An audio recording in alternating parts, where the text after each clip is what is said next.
Hi, everyone. Hello. How's it going? Hey. Good. Hi. So good to see everyone. It's a weird day, so thank you for joining, given the circumstances that the world is experiencing right now. So I just want to say if you need to like be off camera or if you are feeling like you just can't be here anymore, I completely understand. Feel free to catch up with the recording and just really take care of yourself and do whatever you need to do to just kind of, yeah, get into an okay mind space. So how's everybody doing? Are you like okay? Yeah, it feels like I got some more homework coming through today, so that was good. Yeah, feeling pretty good about it all. Great.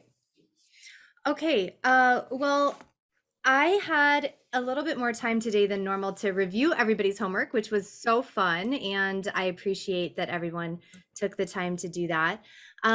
Today, what I'm hopeful that we can do is really dive into not only learning objectives, but because I have started to sort of blend everything together into this experiential sort of like learning objectives. Plus, also, we have a ton of lingering questions that we still need to be answered. I'm hoping that we can kind of mesh the two things together for tonight's session. So, I do want to go over everyone's reflections because one of the things that I thought was so interesting is like everybody had a different interpretation of how last week went. So, I mean, there were some commonalities, which was interesting, but for the most part, I would say like everyone is sort of like all over the place. And so, what we learned from Javi is that he seems like he's a bit of a dreamer and obviously isn't the one who is calling a lot of the business shots around Montoya Farms. So, I'm excited to bring in his son Jay this evening and learn a little bit more about what they're really hoping for. So I just wanted to give a few more people the time necessary to pop in, but I think I will actually just get started over here. So a little bit looser of a schedule. Yes, I know Jay's excited. He and I have been chatting a little bit about his dad's just general dreaminess. So he's excited to come in and set us back on track. All right. So I'm going to share my screen and everybody can feel free if you'd like to come off mute and chat if you are feeling that way. Definitely helps me out if you're feeling chatty. Okie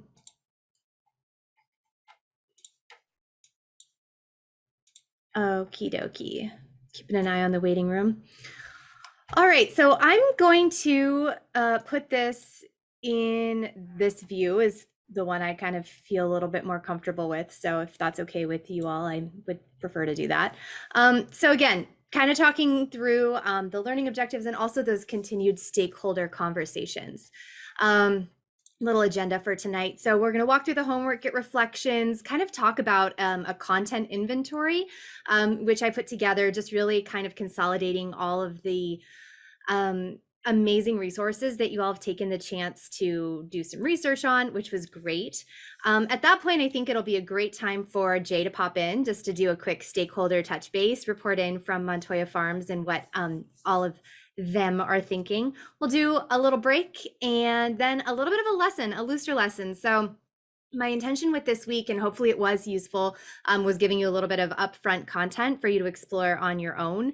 Learning objectives, I'm sure, especially since we have some educators here, like this is either something that you completely understand and it's like no big deal, or it's something that like you've never done before and it's very confusing. Like there really doesn't seem to be really any like middle ground. So I was hoping that some folks could take a chance to really peek at just Bloom's taxonomy in general, and we'll go into that a little bit more tonight. And I've got some cool resources for you as well. So we'll do a little bit more of like an activity, kind of pairing what the learning objectives are with Montoya Farms in general, and then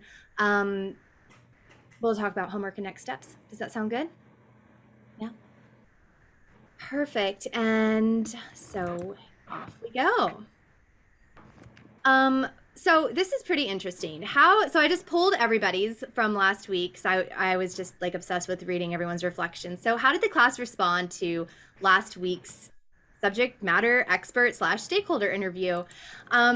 Initial thoughts. So this was interesting. So basically just to kind of like consolidate so that we're all, on the same page, because I'm not sure folks are having the opportunity to look through other people's reflections. It did seem like Javi received questions he wasn't expecting. Yes, he did. Also, it sounds like we need multiple discussions to really understand and ensure that we're delivering what Javi really wants from us. And also, like, Javi needs to figure out what he wants, right? So that was a theme that came through. It seemed like we needed a follow-up meeting with Javi or his son Jay. A few folks had said that to really nail down the specifics. And then I just wanted to give Lucas a shout out because he had everyone should probably go in and look at Lucas's responses. Like, he's just giving really, really good insight. Even though he can't join live, the perspectives that he has are really awesome. So he mentioned, again, Kathy Moore's action mapping to potentially outline a business goal, identify specific actions, and then figure out how the course might fulfill those. So big shout out to Lucas for that great call out. Plug in Kathy Moore again. So has anything shifted from the project request after talking to Javi? Mostly everyone was like, oh, yeah, that things have changed. Originally, we had talked about that Gardening 101 course. Then we talked about sort of this like 2.0 course. Javi had a couple of different ideas, like a lot of ideas were happening last week, right? But two kind of came to mind according to some of the feedback that we got. So one was really more of a like customer education project. So like focuses on Montoya Farms and really driving customers to Montoya Farms, which I thought we really came to a conclusion of towards the end of last class, right? We talked about maybe doing a video, sort of a marketing piece.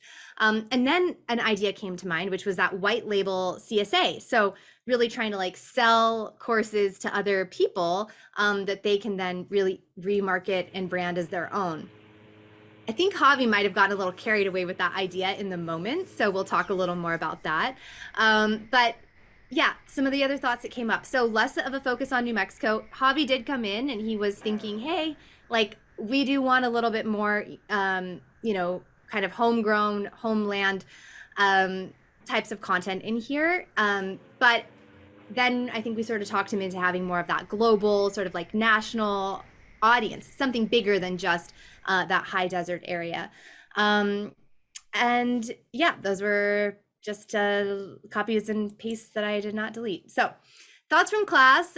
This was really interesting. So this is where everyone was really all over the map. At this point, what do you think is a project goal? Like so many great ideas, and I feel like it's worth reading them.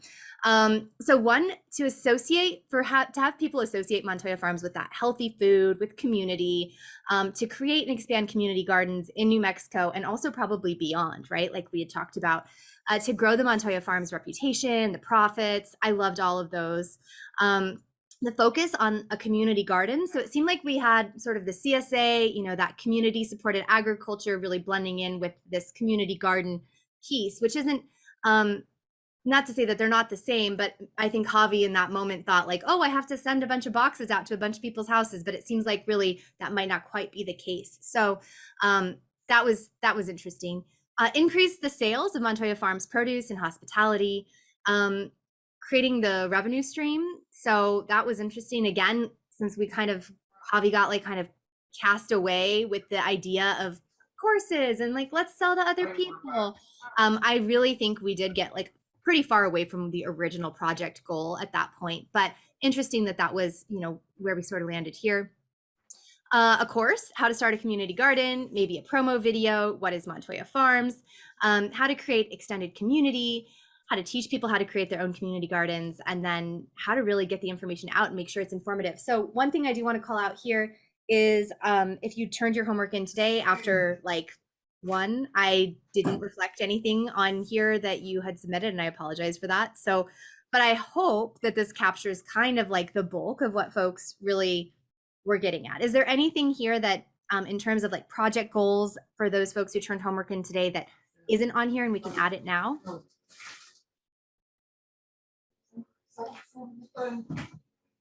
Okay, so I think we're pretty much in agreement that there are like 500 project goals.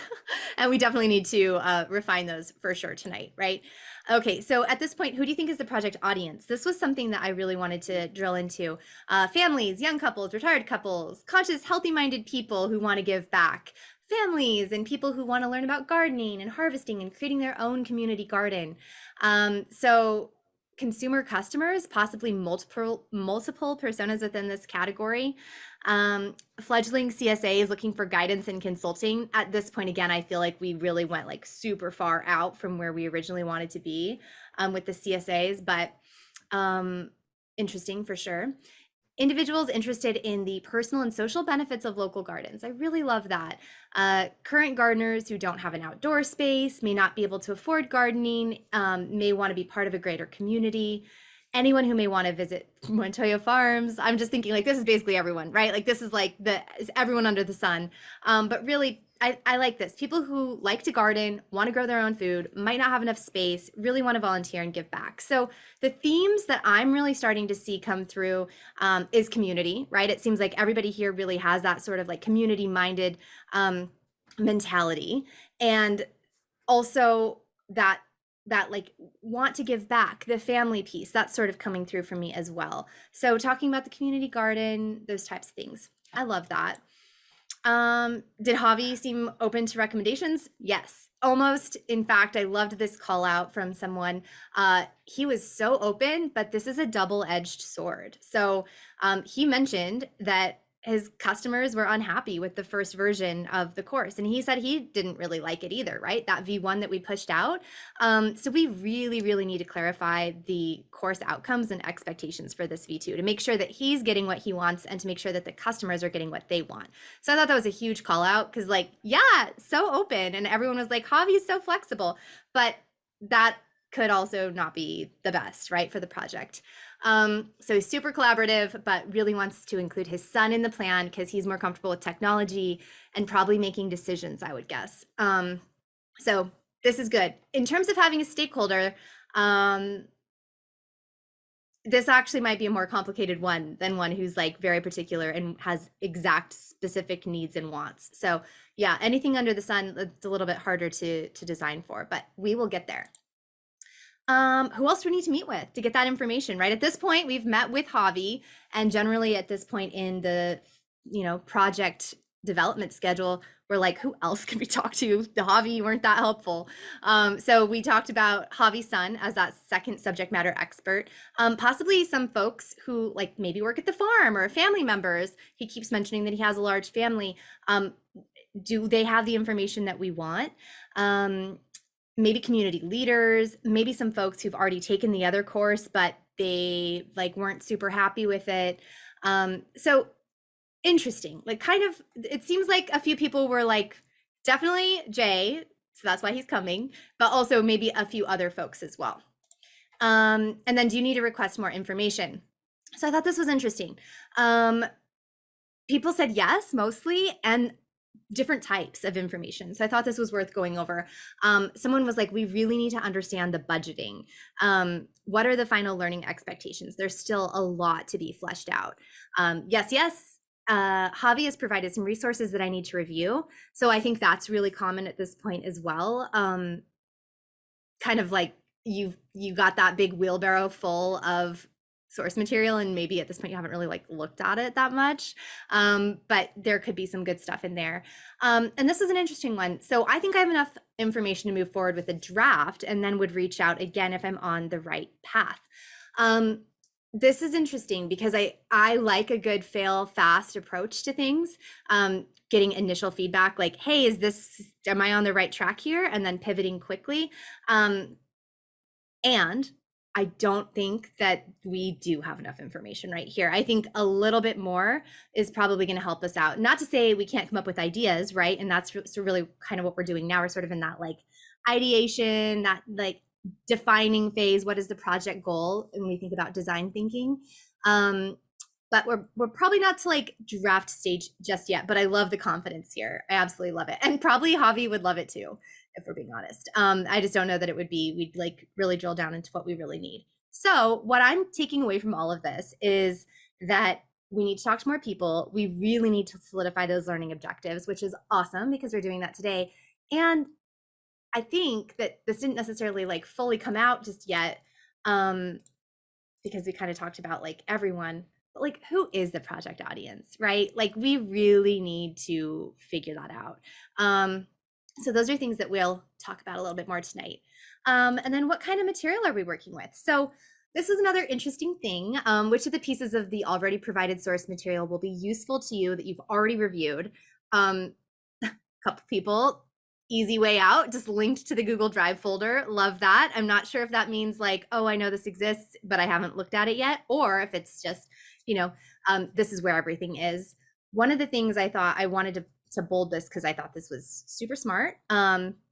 Pull all of the benefits of gardening out from that source material, and then all of the branding, especially personas, Pat and Joe. So whoever wrote this, I was like, yes, this is exactly what I would do, because we're starting to really piece together that sort of who are we talking to? If nothing else, who's the brand, right? I often tell you that, like, let's figure out who the brand really is, and then let's figure out who we're really speaking to. So loved that one.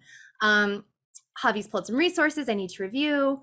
I'd pull links from the website and other source materials, outline and other source materials. So yes, and I would say that we probably at this point would be wanting to dig a little bit deeper. Like I think at this point I would have loved to have seen a link to like one of those courses, or one of the links that was provided in the source material, with specifics, just like it was here. Like I think we've gotten a lot, and I know that it's really, really overwhelming right now. And if we don't dive into the overwhelm, then we won't really understand what that is like in real life. So just please look at these like in depth, and just noodle over that. Okay, what other information is missing at this point? So thoughts from the class. Information on how to start a community garden. So we did get a ton of information up front about how to do Garden 101 stuff, right? That's what most of the source material is that he's given to us. But the community garden, that really came up in last session. I wasn't sure what this meant exactly, but general information about getting started, different types of garden goods. What exactly was the V1 audience unhappy with? Would love to see the survey data. That is in the source material bucket. What is a community garden? What are the benefits? What's needed to start a community garden? Again, I bolded that because I think that's true. I think those are like very, very good specifics. Can't think of any. Need to pull a link from the website and other source materials. Perfect. Okay, so this is what I'm going to do. I'm going to pop this open, and then I'm going to drop this in the chat, because this is sort of like a crowdsourced content inventory from all of you. And again, forgive me, this is missing some of your most recent, like anyone who submitted today, your content is not on here. But I thought this was useful for us because, again, not to add to like the overwhelm from the wheelbarrow, but some of these things are incredibly good, right? Most of you probably picked like 2 or maybe 3 resources. It seemed like some were really leaning a little bit more community garden, a lot, actually, that was most of them. Gardening for beginners, we had a few really great resources there. Something called a learning garden, which I'd never heard of, but I'm sure Javi has, and perhaps Jay, really trying to turn that community garden into a place of learning, especially for small children. And then some other creative inspiration here. What Javi says he likes is someone had brought up companion planting, which I loved, and Javi also loved, and so he mentioned that. And then a couple of other ideas about like mental health benefits. He just wanted to throw those in there as well. So I'm gonna just share this link out to everyone. And I'm gonna make it so that we can edit, and I will trust you with that. Please don't delete anything. And let me just drop that in the chat. So that's there for you to access at your leisure. Add it to the wheelbarrow. And then this was interesting. So while it may be kind of early, how do you sort of see the course being developed and delivered? I love at this point in the game to start thinking about that. It is early, and also I feel often that like my gut is telling me what the right thing is at this point, and it's usually not what I've been told to do. So it is good to get those ideas down. Folks were, I mean, it's everything again, right? Like that's what I mean. Everyone was sort of all over the place. So videos, Rise, infographics, job aids, micro learning, maybe a video tour. We talked about the video tour a lot, like getting a tour of the farm. A single page PDF handout to print for veggie shopping tools, etc. I like these. I like a good job aid. Micro learnings, maybe a farm to table cooking class for them to use their garden veggies. Love that. Chris deserves a bold as probably as well, like whatever Javi winds up wanting, because I think that that's still kind of up in the air. Videos with techniques. So there were a few really good resources that were put in that content inventory of other things that exist, other kind of paid Garden 101 types of courses. And then an experiential video with Javi. So like greeting you at the farm. I really liked this one because we did talk a lot about that. So every area or every chapter is an area on the farm where Javi sits and introduces and really talks about the Montoya farm approach. So with all of that being said, this is just kind of like a debrief of where everyone was after last week. And I think it's illuminating, like for Javi, and it should be illuminating for all of you as well, because I think on one hand, Javi didn't really know what he was doing, but he did give like okay direction, and yet it was interpreted 100 different ways. And so if we were to just move at this point going forward and say, okay, well, we're all good with our draft one, and never talk to Javi again, like maybe a couple of us would hit the mark, and again it's a moving mark, but maybe some of us would be really really far off. And so I do like agree with all of you that at this point more information is needed about what is the actual project goal. Like Javi, what do you want? Who are your learners? Do you want this to be a paid course? Do you want this to be a free course? Do you want this to be not a course and just like a marketing piece? Some of those other questions, right? Like, where is this going to be hosted? That's a really, really great question. You say you want this in 8 weeks. Like, let's talk about the timeline a little bit more. And can you actually give us like farm tours? Is that really something that you can do or even want to do? Or is it actually best for us at this point to kind of go back to what we had originally talked about? You had the Garden 101 course. We're talking about a broader audience now, not just New Mexico. We've got the community garden piece that kind of almost feels like it could be a V2 or maybe a 200 level. So I have questions, and it seems like Jay might be the one who can help guide us in the right direction. So any other thoughts on this, especially for those who whose answers I didn't capture, like any other kind of just thoughts, just, want to chat things out right now? I did have a couple questions. So I obviously missed last week, but I did listen to it mostly. I didn't catch the tail end, but I guess like my takeaway was just kind of like overwhelmed. Like, why doesn't this guy know what he wants? And I was wondering if that's like a typical kind of first meeting with your client, or if this is a little more like abstract and loosey goosey than more like then he just seems so like easily swayed and like yeah, so those are kind of my questions. And then my other question is like, just watching it more from an outsider's perspective, I felt like people were kind of like giving a lot of suggestions, and then that kind of like sent him down all these rabbit holes. And I was wondering if that's kind of like the point of that initial meeting, or if instead of making suggestions, it should have been more like asking more and more questions to see what he really wants, rather than like giving all these suggestions. I don't know. Like, I just felt like there were a lot of suggestions being thrown out instead of like question asking. And I wondered, like, how do you strike a good balance between those two things? Yeah. I think that's a great question. I can weigh in, but I'd love for other people to kind of who've had experience with this as well. So at a high level, I would say it's not abnormal. Like that is not like a totally abnormal meeting, especially for somebody who, like Javi, is creating consumer facing content.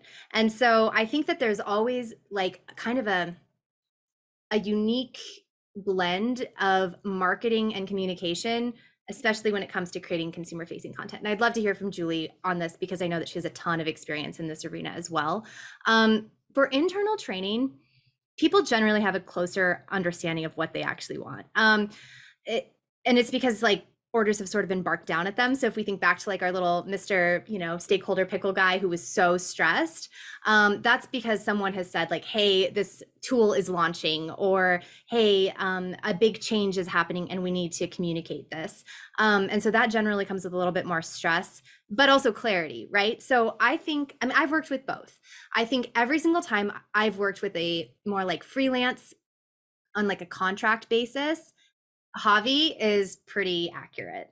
Anytime I've worked in-house working with a stakeholder that like money is no issue because the company is paying for everything and they don't have as much of a, I guess, personal tie to it, like it's a much different experience. So that would be definitely more of like a freelancer kind of contract type of experience versus something that's a little bit more in-house. And maybe Jay can bring some of that in-house strategy tonight. So is that helpful?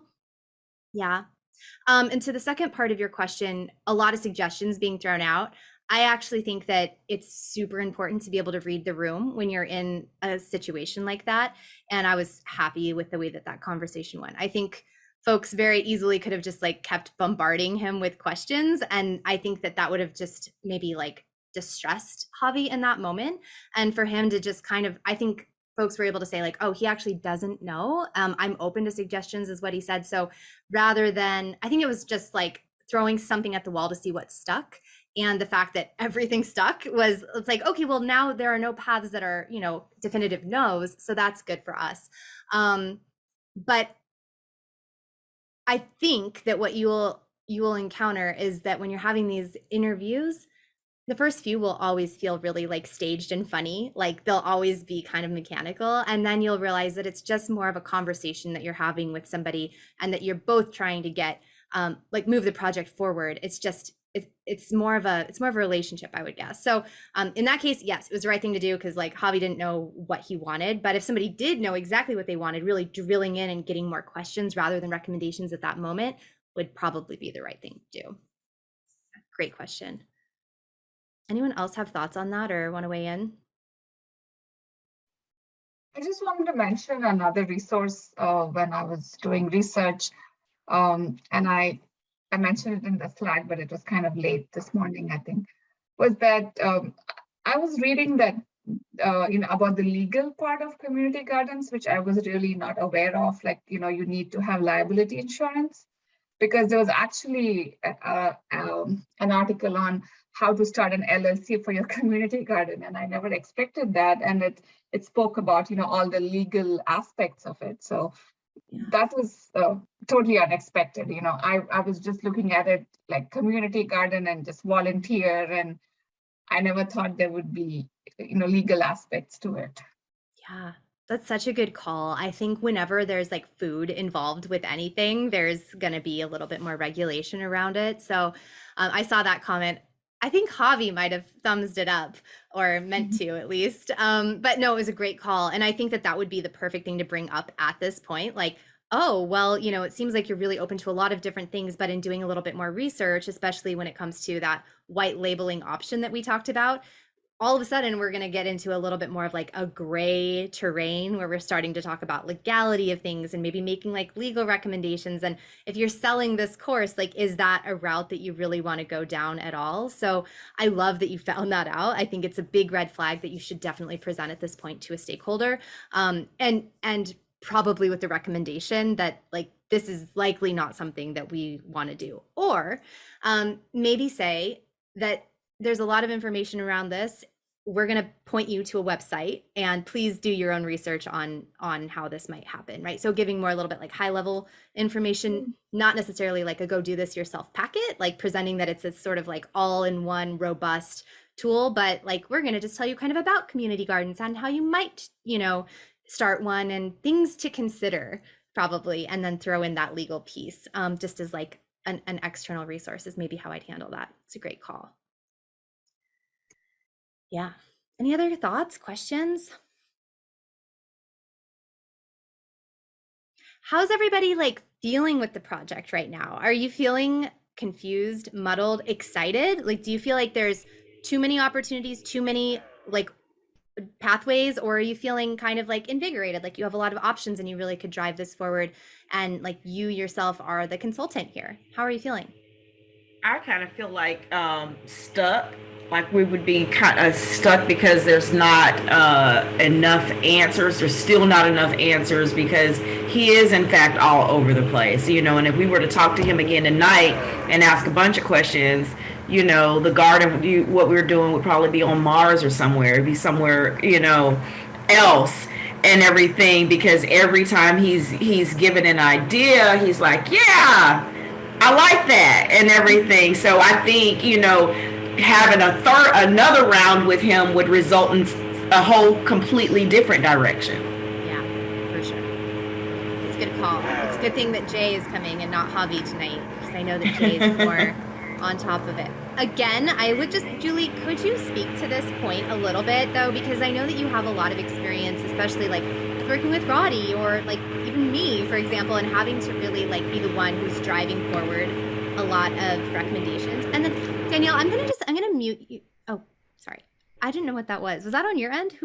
What was that, like airplane? Was that on my end? No, I don't know. I was gonna ask what that was. I was thinking like, does nobody not notice that? Okay, I'm not crazy. No, it's all good. I was Whatever like, it was. what is happening? Okay. Yeah, who Perfect. is? I have no idea. Wait, it's happening again. Who is that? Yeah, No. Anybody hear anything in the background? Anybody is it me? I hope not. I'm gonna mute myself. Daniela was unmiked. Yeah, I think it's Daniela. Something is. It's Danielle. I don't know if it's something like interference with the earphones or something, but I did notice it last week a little bit, but this was much louder. Maybe it's that. Not trying to would be- point fingers, Daniela, but Oh, because they're like wireless. So maybe that is, maybe it's it's something. It's wireless. I don't know. It might be. Oh, it's better it now. was like interference or something, but it wasn't that loud last week. I just noticed it and I thought it was.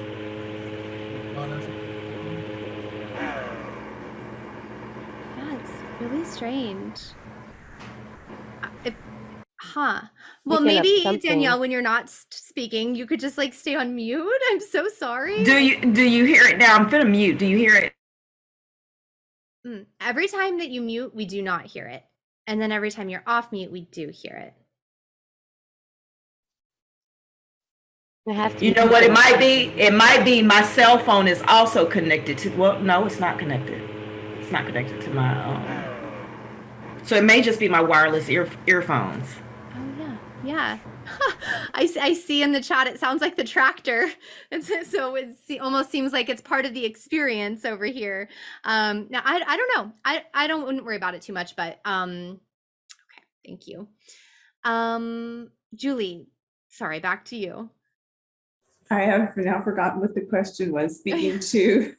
Yeah, just the idea of really like working with, especially like an individual, and kind of consulting them. Like if you could talk a little bit about like Roddy, for example, and what that experience has been. Yeah, so I would say when I have done projects for the agency side, exactly what you said, Kathy. It's really cut and dry. You have to see. I love consumer facing. I've worked in that for seems like a gazillion years, and I'd say this is pretty normal. And it's also, I've worked with a lot of like pie in the sky. Work with a lot of work with big companies too, but I work with a lot of kind of small people like Javi, who might have somewhere between like maybe 2 and 20 employees or things like that, working with them. And they are very open to information, and they never know really what it's going to take. And I think you will always end up as clear as you can get the project goals. So Kathy just mentioned I'm working with someone named Roddy, and he's a physician, and as clear as I can get the outline and as nailed down as I can get the outline, the end result is going to look different than what's been signed off and approved. It's going to pivot, and it's going to take a different direction. And now there's like new scientists being brought into the project. When we spent like almost 2 months locking down an outline of the project. So I would say it's really common. To your point, Kathy, and to Tony's like questions about the ideas. I'm kind of with you, Tony. I don't know if I would have given that person that many ideas because I want to get them as tight as possible. Like he really, like, I know that that's very normal to be like, oh my God, we can do this. And then the white labeling, like I honestly, at the end of the call was like panicking, like, do you know how much this costs? Do you know what the budget is? Like, what is your budget? Like these, who is the persona? And I was like, oh my God, now we're white labeling. Like you have no idea what you're asking us to do and some legal ramification. So I start to go like, wait, what just happened? Where I think perhaps I might have come from the perspective of really like kind of trying to get them in a little narrower and then trying to get that same sort of information surrounding his like pillar, right? Like getting him a little more on a pillar and then like having some of those suggestions come in after he had grounded himself a little more. Because I think like to someone's point of like the double-edged sword. But I think all that was really normal and fun and I love it and I thrive on it. And, you know, but I think now is the time to really like with Javi and Jay, if we met them at some point, or really now is the time to really start reeling in and really like, I think as IDs, like we have to start making directives to say like, you can do this, but this is what the timeline is going to be. And you can do this, but this is what it's going to cost. And that's where we start to have to get pretty narrow and clear on the learning objectives. Yes, Julie, that's so smart. That's so true. I think at this point, it's like, okay, like we can do these things and like, here are a few recommendations for you. Exactly to your point, like this is going to take way longer. You want to do a tour, you want to do live campaigns, you want to do marketing, you want to do this, you want to do that. Like, okay, you did just start off with like a 10-minute how to plant a garden course. Like that's where we began. And like, let's maybe go back there and see if that was okay, especially now knowing that all this information has come through. Like, I think maybe we'll bring Jay back to where we were and then start to think about some of those recommendations. So I think that like the overwhelm right now, it's so frustrating. Like this is my least favorite part in a project. I usually just, you get grumpy, you get mad, like you're like angry at the stakeholder for not knowing what they want. And like, how could they bring me in at this point? But it's also really, it's kind of powerful, I think, to be in this position where you really can guide things. And I think for the sake of this project, like I am trying to keep it a little bit more loosey-goosey and open for you because we aren't planning necessarily to develop things together. So like I want to keep it a little bit flexible for you. But also, yes, let's get a little bit more defined in what those project goals really are and just go back to what we've been talking about, which is at the end of this experience, what do these people need to be able to do? Also, who are these people? Like we need to figure out who they are. What do we want them to be able to do? How will we know if they're good at doing that thing, if our training has been effective? And then one other thing that we're going to talk about a little bit more tonight is learning objectives from an academic perspective versus more of what I would call like a marketing goal, like a reshaping of how we're on the back end. We know what the learning objectives are doing. The learner doesn't always like need to know those things. And in fact, it can kind of turn the learner off. Like, so we'll talk a little bit about that when you see a slide on your screen front and center that's like, after taking this course, you will be able to, and it's just like the worst and everybody kind of hates it. And so we'll talk about ways that we can sort of use those to our advantage as we're building, but also sort of spin it to the end user so that it's not so like, womp womp, you know, here we go, another training. So we'll talk about that. Hello, Gail, welcome. Thank you for joining us. We just kind of debriefed on all of the things that we collectively thought about. And this is a perfect time to join because as it so happens, Jay will be popping on here shortly. So we all just kind of talked about where we were, what we talked about last week. And essentially, just to kind of recap, Javi had way too many ideas. We gave him even more and it overwhelmed us all. And now we have a lot of different directions that we can go. So we're going to chat with Jay and see if we can get a little bit more like honed in on a direction. And then we'll talk about learning objectives and do a couple exercises toward the end of class. So any other questions before Jay comes on? Okay, well, let me invite him in. It'll be just about 2 minutes, and we'll see you here in just a second.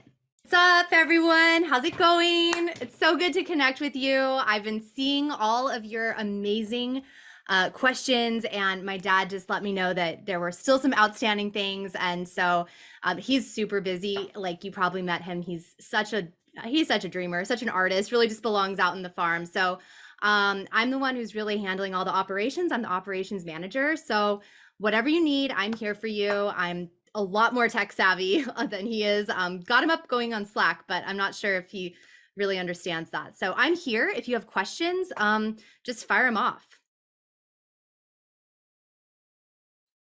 Like, how's it going? Like, how's like the development process going? Jay, it's so nice to meet you. Thank you. So good to It's meet Julie. you. Hi, Julie. Hi. I'm wondering if we should give you sort of a high level overview of where we paused and pick up from there, or yeah, let's recap. Yeah, I love that. okay, I'll get someone to recap. Well, why don't you, Julie? Okay, so in the last conversation, we started with the gardening 101. We were going to do a V2 iteration, sort of like based on the survey results, and sort of get it closer to what your existing customers had hoped for and wanted, and make some of those edits.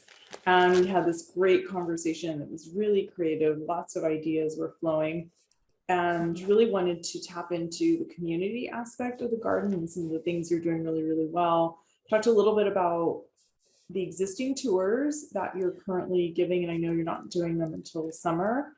So we're kind of missing a little bit of an opportunity to see that firsthand and experience what that might look like and how that could have been translated into this V2 version. And so with that conversation of community really expanded, and there was this really gorgeous conversation about what does it look like to have a course on community gardening, and what is the branding aspect of Montoya Farms.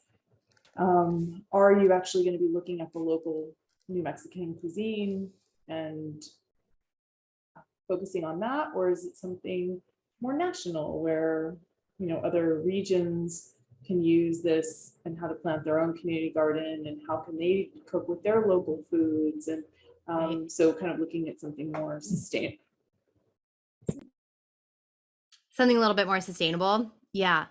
Sorry, I might have if I have a dog barking, I might pause What you. a cutie. So those are some of the things that we talked about, and then then we've all done a lot of research. There's amazing resources. He gave us really fun resources.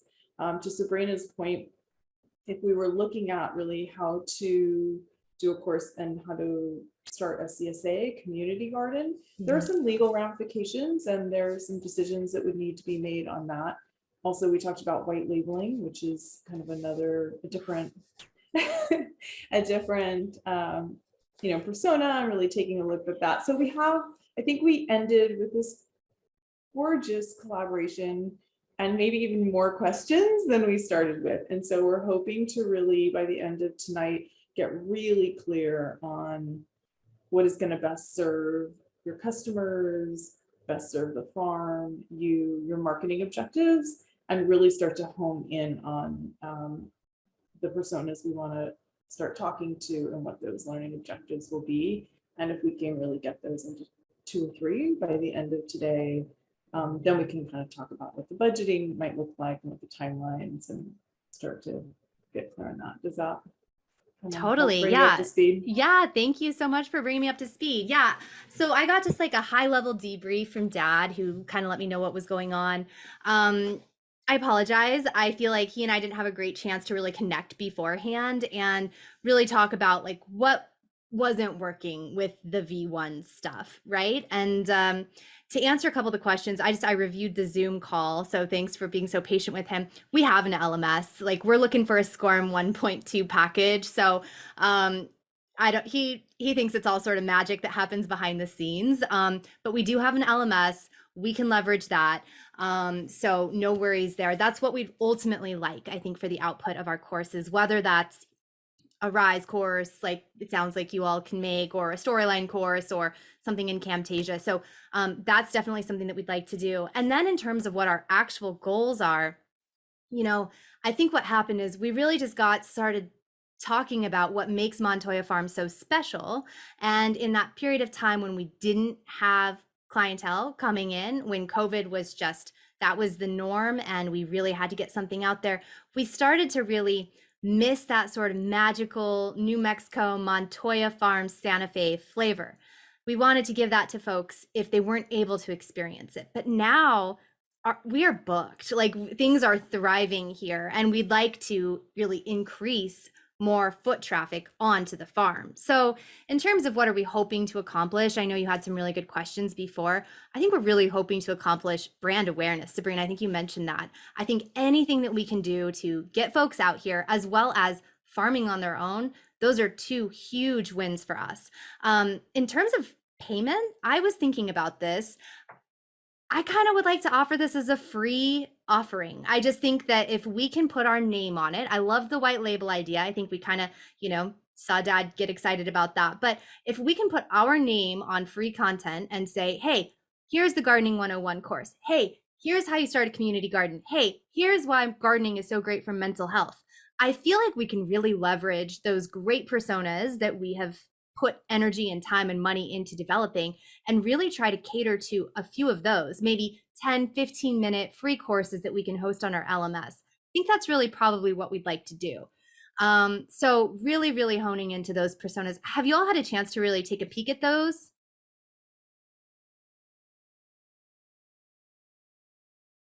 Cool. Yeah.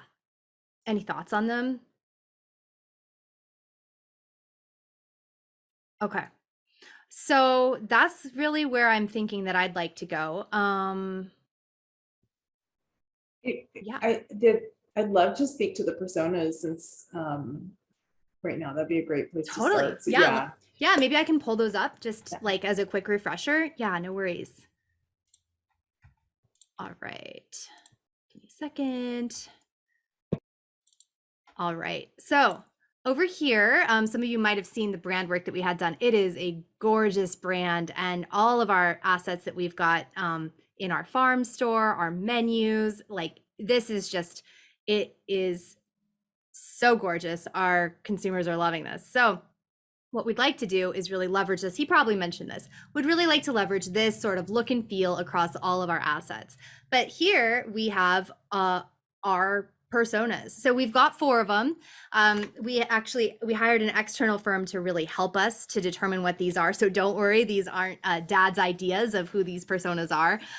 This is backed. So we have Lucy. So Lucy is she's kind of that we call her the crunchy all organic parent. I don't know if you all are familiar with doing kind of persona work around archetypes, but we kind of consider Lucy sort of the innocent. So really looking for something that's sort of all natural, that's important to her. She has young children. She owns a small business. She really wants what's best for her family, works from home, meal preps routinely, and is really kind of looking for those organic ingredients, right? So she does a lot of cooking for her family. So she's willing to pay whatever it costs. Lucy tends to come from like the Santa Fe region of the area when the Lucy comes onto our farm itself, or Lucy's a tourist. So that's just the thing. Like Lucy's got a little bit of cash to spend. So that's like probably, one of our number ones. In terms of what kind of course I'm thinking of for Lucy, I would love to see that Garden 101 course that we had developed before. Like that's perfect for her. So that she can take that home, especially if she's traveling from out of state, and start to kind of, leverage this back at home with her own kids. So Lucy is great. Love Lucy. Over here we have Maria, who is another really big persona of ours. Maria is, kind of generally probably between like 40 and 60, I would say. She's working like super, super long hours. She's driven and really stretched thin. So she doesn't have a lot of time to relax. She doesn't have a lot of time to unwind. Her health is sort of all over the place. She's sort of just awry, a little, not feeling good, not feeling like her best. She misses time with her family. Her kids are, mostly middle school, high school, running all over the place, just don't think that Maria's like that fun to hang out with. And to be fair, Maria's not really home at all to hang out with them because she's working those long hours. So Maria is one of our spa clients. This is like someone who's going to come to the farm for the day, visit the spa, drop some money there, maybe treat herself to an overnight vacation, 2-3 nights a farm stay, maybe come with a girlfriend, maybe come with her husband, kind of getting away for a little while. But really, for Maria, stress is the number one cause of all of her problems when it all comes down to it. I mean, isn't it for all of us? Isn't that the truth? So she wants to take better care of her body. She doesn't have the time. So for us, if we were to kind of go that more CSA route, which we had talked about, this might be someone that we could talk to. But more than that, I'm hoping that we can really kind of leverage that piece of what is it about farming that can make your life and mental health so much better? What is it about eating naturally and organically and cooking your own meals and tending to the garden, getting your hands in the soil that can help relieve the stress that you're incurring all the time at work? And is there a way that you can take that sort of tranquil spa-like experience that we offer at the farm home with you, maybe through an herbal garden that you can start to do, or maybe things that are just coming to mind. I'm sorry, I'm a little bit like dad, but like, what herbs can you grow at home to brew your own teas, something like that? So can you take a little bit of the farm home with you? For me, I think Maria is like, it's all about health. It's all about wellness. It's all about just living more holistically. That's Maria. Then we have Pat. Pat is fabulous. And when I was reading over all of your insights in terms of that community garden that really came through, like, this is perfect for Pat. Pat's great. Pat is active in the community, really, really wants to give back, which is really at the cornerstone of a lot of what we want to do at Montoya Farms as well. So Pat, the persona is really kind of based on, we have a lot of like summer camp types of programs that will come through to the farm. We'll do a farm tour. So think sort of YMCA summer camps, after school summer camps, that type of thing. And so a Pat persona is generally, kind of hanging out with the kids, or is volunteering on the weekends. So Pat's really eco-conscious. That's super, super important. Looking for sustainable options, and is really committed to helping the community learn how to not only grow, but also cook the food so that they can really look out for each other. So many of the people that Pat are bringing in, like, may not have the opportunity necessarily to come to the farm otherwise. And so we want for Pat to be able to bring a little piece of Montoya, a little piece of the education back to Pat's community, where then he can share and everyone can continue to grow. To me, I feel like when we're talking about the community garden, or what in my mind I'm sort of envisioning as this sort of 200 level, like if we were kind of thinking Lucy's more that 100 level, maybe Pat is like the 200 level. Like, once you've understood how to start your own garden, now we level up, and how can you create a garden for the community? That's really what I'm thinking for Pat.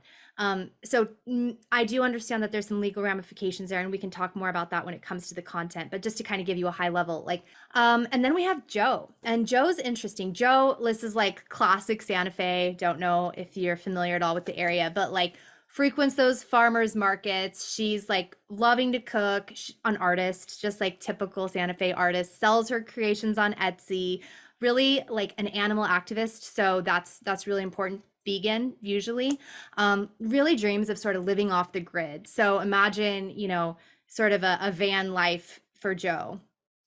Joe doesn't trust the supply chain, didn't back when we did the branding in late 2021, and probably has a good reason to not trust it. She really wants to be totally self-reliant, and growing her own food is essential. So for me, this is thinking, I think that probably like Lucy and Joe, maybe in that same spirit of like that gardening 101. I think the Lucy version is more geared for like gardening with your kids, but Joe it's deeper. I don't know so much that it's the community aspect piece that appeals to her, but it's being completely self-sufficient. Maybe Joe is a homesteader. Maybe Joe just has a little backyard. Maybe Joe has a rooftop apartment garden, but like wants to be able to mostly just produce her own food. So Joe might not come back to us, picking up those CSA types of baskets. Joe's probably not coming to the farm for our, kind of 5-star cuisine because she's cooking at home. But Joe really appreciates the serenity of the farm, the peace of the farm, really loves sort of the lavender fields that we have at the farm, and likes to sort of use our products in some of those things that she's selling. So it's sort of, if I were to kind of pinpoint where Joe lands, it's probably a little bit of mostly in like the Lucy sphere if we're thinking about content, maybe a teeny tiny bit about the stress relief when it comes to Maria. Joe might also be sort of a naturopathic healer, maybe a massage therapist, thinking about ways that she can really integrate this with her own business. But it's less about the community and it's more about like entrepreneurial route with Joe. So she's the rebel. And that just to kind of, yeah, rebel, and then Pat's the caregiver, and then Maria's the ruler. If you're really thinking about those personas, and Kathy told me a few of you were in that Who's Design class, which sounded pretty cool. So that might resonate. Does that help? Just kind of a high level overview of the personas a little bit. Thank you so much for going through that, Jay. Of course. And you're right, Kathy's class was outstanding. It was one of the best classes I've ever taken. Oh, whoa. Yeah. It's great. Good praise. Thank you for, yeah. I'll pass it on. If I may, I'm noticing some themes here, and I want to get a really good understanding of every single learner that walks through the door who's going to take this free course, which is really exciting. I'm hearing some themes. Three of my goals whenever I'm doing an intake. First is I want to know what the learner already knows. The second is what will they need to be able to do when the course is completed, and the third is what's motivating them to take the course. So it seems like all of these personas already understand the value of homegrown, organic food. We don't need to spend too much time teaching them those concepts. However, that also seems to be their greatest source of motivation. Would you agree with that, or do you have a comment on that? I'm not super sure that I understand the question. I'm sorry. Could you repeat that? Like the question part? Sure. I'm trying to find the commonality between these four personas and understand coming to the course, what do they already know, as well as what is their biggest motivation in taking the course. So coming into the course, would you agree that the students or the potential clients already know the benefits of living a more organic life? I would say that is the case. Yeah, I think that's fair to say. And then there's a little bit of a caveat there, which I almost feel like yes, and like it. Yes, and Lucy, if we're going back, I'm going to share my screen again. Like Lucy over here knows the value, but maybe her like 7 or 8 year old kids don't necessarily know the value. So, and if we're really trying to target like sort of a mom or a parent in this case, like yes. And then also same with Pat, like Pat totally understands, but the people that Pat is working with may not understand just yet. So I do hear what you're saying. I think yes. And then the people that they're going to go forward and really share this knowledge with may need a little bit more information as well. Does that help? Yes, thank you. Of course. It's a great question. So just to carry forward Eric's question, I know you said some other firm did the personas, but how did they arrive at these personas? Were these the people who took your online classes, who were coming to your in-person sessions? Is that how you built these personas? Yeah, so that's a great question. These are not specific to only training. Like this is not just course. These are like customers at our farm.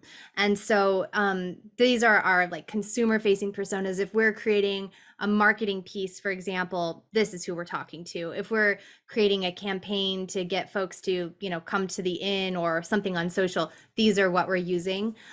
So it is a little bit interesting because I know, well, it's my understanding at least of the world, that there are sometimes more training personas that are separate from these consumer facing personas. This is what we have to work with. Unfortunately, I don't know that we have a lot of data around who actually bought our course. I think it's probably a good chance that it was hodgepodge of these people, probably more Lucy than anything else when we're talking about that Gardening 101 course. And Lucy's from the New Mexico area, which is why Lucy from New Mexico was hoping to get a little bit more information about New Mexico cuisine that she could share with her kids, especially since she was at home so much during COVID times. But yes, these are consumer facing and sort of my interpretation of what I think they might want, especially if we're pushing out a course for them. Not to be validated by anything other than just my gut feeling on that. Sorry, Sabrina. Is that helpful? Yeah, because I was just trying to figure out in terms of, just the objectives of planning the course. If somebody's already interested, if the persona was built on somebody who is already interested in gardening and, based on your customer, then we already know that they are aware of, the benefits of gardening. And then you would look at who would probably need a 101 and maybe the community aspect is like a 201. So I was just brainstorming this. Totally. I think if we really drill down to it and we're thinking that we're going to use these almost as a marketing piece, as a low key marketing piece, right? Like we're giving this content away for free with hopes that maybe Maria will book a stay with her hubby, or maybe, Pat can come and book something that's a little bit more extensive, maybe sign up for the CSA. Maybe Joe is going to order a huge thing of lavender from our lavender farm. Like, I think if we're using this as a jumping off point to get more people to not only come to our farm, but also buy items from our online store, then I think it's fair to say some of these people have experience with us. There might be a lot of other Pats and Joes and Marias and Lucys who've never heard of us, but we're hoping to really use these courses as a way to increase that brand awareness, bring them in, and then get them to buy something from us. Yeah. Yeah, that helps. Thank you. Of course.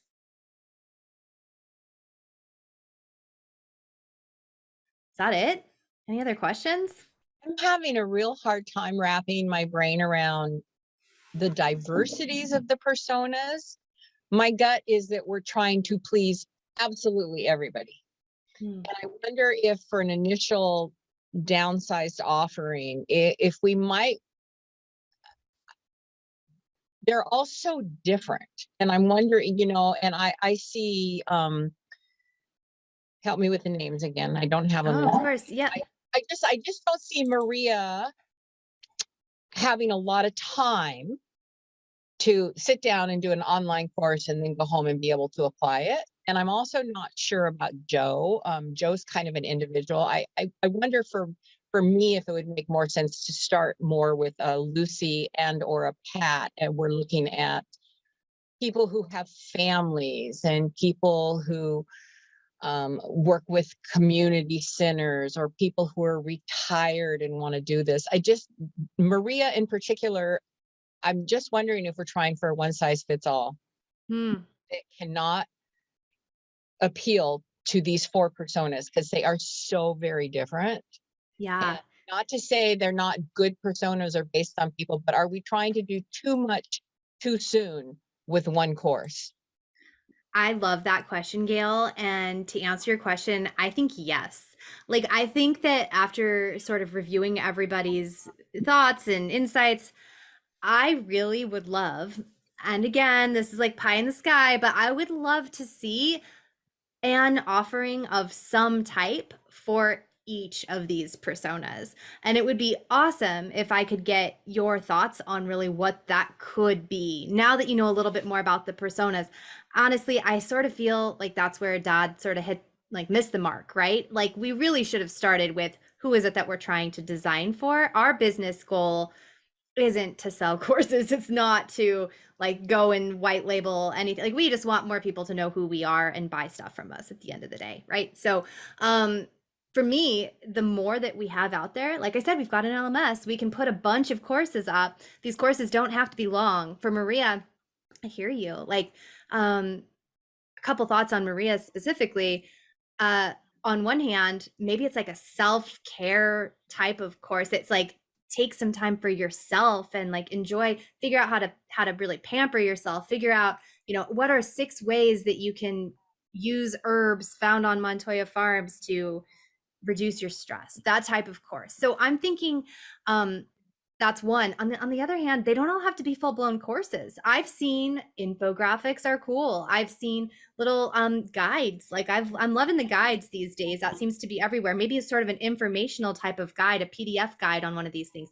The 6 benefits of, you know, these types of herbs for Maria in particular. Maybe that's all it is. Maybe it's something like that, a downloadable that they can purchase, or not purchase because everything's free, but you know, get. And that might be something that I'd love your ideas on. And in fact, if I'm understanding what Kathy told me correctly, I think that might be part of tonight's agenda. So love that you teed us up with that one, Gail. Love it. Any other thoughts? We have a nursery here in Seattle where, and I'm sure most do, I don't spend a lot of time in nurseries. I'm probably not your persona for Montoya Farms, but we have a place here that it's huge. It's called Swanson's, and it's just beautiful. But when you walk through, it's like if you go during tomato season, there are handouts, little, almost like a one-pager job aid about each tomato variety and how long it takes to, and I can see something like that, because if you're still, it gets me excited about tomatoes, because it gives me a little background, a little bit about their history, especially if you're bringing in the New Mexico component, a little bit about their background. I want to go see, I want to see them, I want to smell them, I want to experience them. And yeah, so I do see there being some handout. My gut first on touring the farm is mostly families and kids and retired people. And then maybe some of the others could be specialized to your Marias and all. But I truly do in my heart see you could do something for everyone. Yeah, I love that. I'm just soaking it in. I think, Okay. yeah, I'm so sorry. Go ahead. Where does the in this conversation and with where you're trying to go with the ideas of the starting a garden, you know, I think that's Maria's persona, the community garden, which was Pat's persona, and then that mental health piece that could, I guess, somewhere be cross-pollinated coming off one of those. Where is that piece about the traditional New Mexican food? Because I remember seeing that, but I don't remember, we're not talking about any of that part. So where does that fall in to these personas and what your actual mission is? Yeah, I think that's a really great call. I think that's sort of where we've kind of come around almost like full circle at this point, where we started off with wanting more New Mexico flavor. Then we sort of went big with Dad, who wanted to do all the things for all the people. And now I'm here to say that is maybe too much. Like, I think maybe bringing a little bit more of that like New Mexico flavor. We at one point we're talking about getting rid of basically Montoya Farms branding entirely from this, which I don't think we should do. So I do love the idea of bringing that in, infusing that, and based off of what Gail just said, sort of maybe some of those one pagers, or maybe that's a separate little book that's part of every single course as like an extra something. Maybe we don't need them to do anything with those pieces, but it would be great to let them know, hey, you know, corn is important to us because of X, Y, and Z. Beans are important to us because of X, Y, and Z. If we can really highlight, especially squash, some of those like more traditional crops that are important to us and the history behind those, I would love that. But I also think that might be a separate thing. I don't know that necessarily goes specifically for Maria, Pat, Joe, or Lucy. That's sort of it's an extra special thing for Montoya Farms. So I think there's something there for both. Like, I think that's almost like an add, maybe it's an infographic. I don't know what it is, but I think that's like, that isn't training. Like, I think that's a thing that we give. I think it's a deliverable. I think it's like a PDF, you know? It's kind of Like what I'm thinking. Like a recipe card. Yes, I love the idea of a recipe card. Yes, yeah. Like, this is why squash matters. Here is a recipe with squash. Like, I love that. So what I'm envisioning is just a library of these small bites of, could be resources or just trainings which kind of match each persona. For Yes. example, you said with, I'm sorry, I might be mixing up the names. Was it Maria? Oh, let me bring Something them back up. about stress, Mhm. stress reduction, Yeah. And then thinking about Joe, you did mention that, she doesn't want to do anything with the community aspect, but she is into gardening, and this probably goes against a community garden.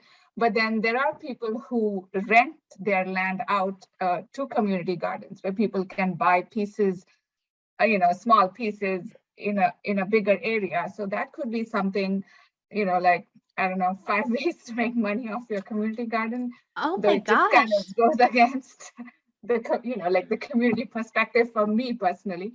But Yeah. I don't know. I was just thinking maybe it's a library of these, small, and most likely they'll just have one objective.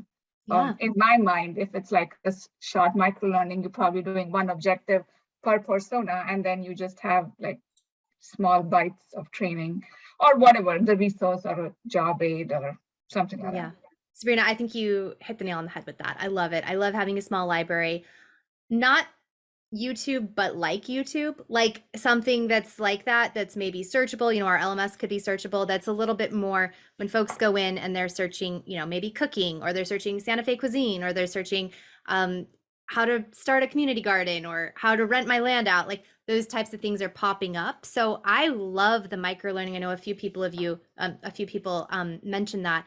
I think you're right. Like, I think instead of trying to do all the things for all the people in one, I think we can serve everybody to some degree in little tiny ways with multiple approaches. And I think what that opens the door for you all as developers is to sort of like pitch those ideas to us, right? Like what do you think would be best for Lucy? What do you think would be best for Maria? Knowing what we offer at the farm, knowing all of your resources that you've gathered.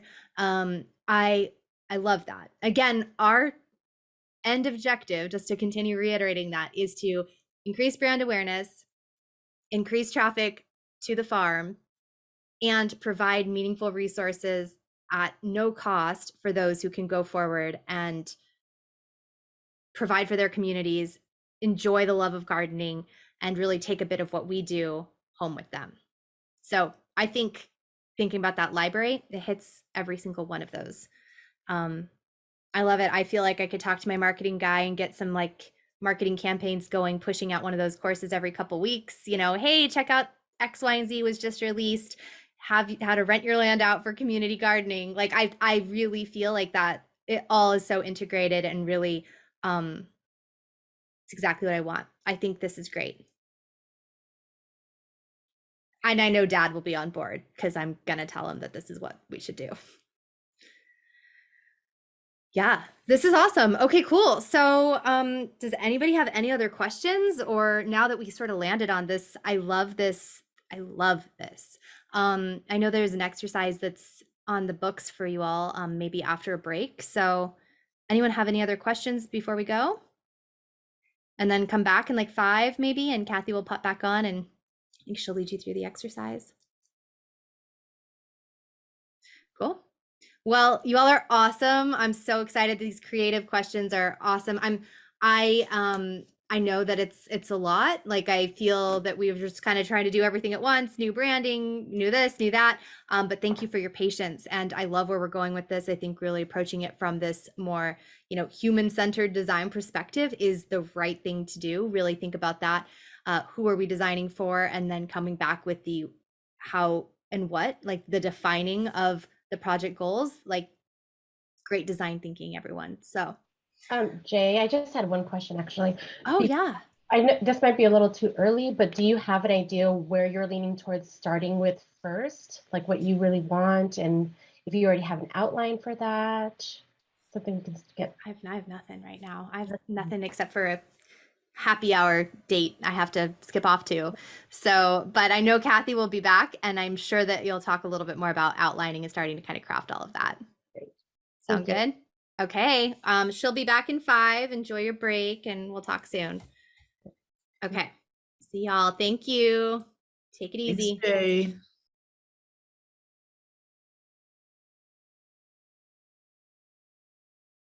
Okie dokie. So just give a couple more minutes for folks to come back. Thank you for a little break. I hope that you had a nice time talking with Jay and got a little bit more clarity, hopefully. Yeah. Kathy, can I ask you a question? Because Yes. I haven't gone in to look at the brand book since the first class, Oh honestly. yeah, for sure. Does Montoya Farms have any kind of catchphrase? Because I was thinking the four people, the four personas, gardening, it's going to sound very Deepak Chopra-y, but it's all about, all these people are looking for some kind of peace in their mind, their body, their soul. I mean, whether they're stressed, whether they're trying to give back to the community, whether they're trying to bond with their children, if they want to eat healthy, like Joe. And I'm just thinking if there was a catchphrase that could play off the benefits of gardening that Montoya Farms could. I mean, I was just, because I was Googling benefits of gardening on our break, and I thought that would be such a cool way, because you could reach all the limbs of the different personas. Totally. That's what they all have in common. I I'm just have kinda a thinking out brand loud. promise for you. This is probably helpful. So this is like shameful as someone who loves copywriting, but I don't have a tagline, but I do have a brand summary, which we can pop back open. And so if you all remember a little bit of, making these for your personas, we have our brand promise. So make organic farming practices and produce accessible, affordable, and enjoyable. Okay. So it's probably not as whimsy as maybe you might like, but that exists. And then I think I gave a little bit more information too, like our brand identity. So our philosophy, always give 100%. Our personality, approachable, conversational, upbeat, cheerful, knowledgeable, and welcoming. And then visual identity is clean, modern, and imaginative. Did I give more on voice? So yeah, okay. Sometimes I just don't know what I do when I do it. We like our copy as we like our produce, spliced, diced, and totally palatable. I think there's something here, Gail. Like you can go through this and sort of, maybe if you want to pitch that as something that we do, as like maybe this is a campaign of really cute little micro learnings. That would be awesome. But definitely check out both the full brand book and then also the brand at a glance, just to see what I was up to. Yeah, of course. Any other questions about that? Okay. I'm going to pop a document into the chat for you all. And this is one that you can make a copy of and then play with on your own. So it's tonight's kind of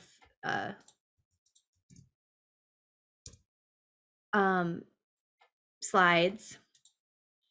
And then towards the end, you'll see some other stuff that's going on. So discussing those learning objectives. So we'll do a little bit of like workshopping. So I do think that you should take the time to make a copy, because these will be forms that you can kind of play with and either do at the end of class. Like I've been trying to leave time at the end of class for us to sort of play.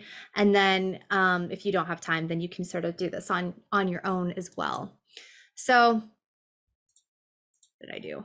Okay, here. Do you have issues like accessing that, or are you good with that link? Good. Okay, cool. I accessed it, but did you say make a copy now or wait until the end of the class to make the copy? I would make a copy now and then just play along with it. Yeah, that's a good clarifying question. Thank you. Okay. Where are we? Okay, I'm gonna try something. I want to create a poll. Can I create one? No, this is gonna take too much time. I'm gonna make you all just show of hands. Like how many actually reviewed the source material, like the week 4 content on Blooms, so that I don't yeah.